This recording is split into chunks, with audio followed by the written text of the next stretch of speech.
Hello, boys and girls. My name is George Washington Carver. I was born over 100 years ago, around 1864, in a place called Diamond, Missouri. My father had died before I was born, and my mother, my older brother, and I were slaves. When I was a baby, my mother and I were kidnapped. I was later returned to the plantation as a slave, but I never saw my mother again. My slave owners, Mr. and Mrs. Carver, were actually pretty nice.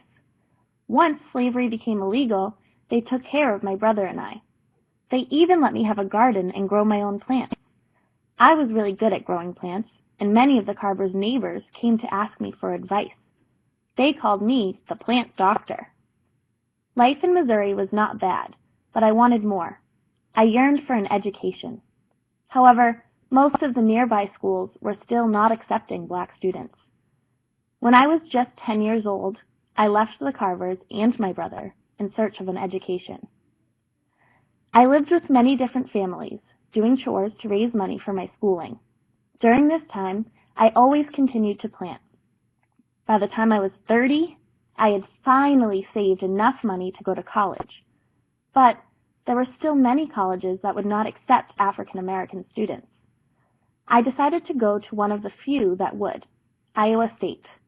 There, I studied hard, continued to work for money, and spent much of my free time painting.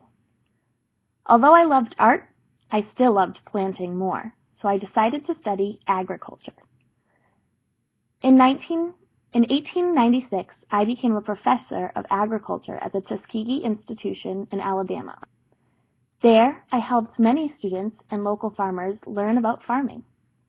I taught them about crop rotation and the importance of growing multiple crops. At first, they did not want to grow other crops such as the peanut or the sweet potato, but I invented new ways of using these crops to make it worth their time.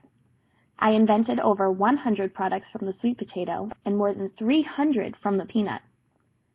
Many people wanted to give me money and awards for my discoveries, but I didn't need that. Those things were not important to me. I was only interested in helping others. I had a very full life. I continued working and helping others into my 80s. In 1943, I passed away at my home in Alabama.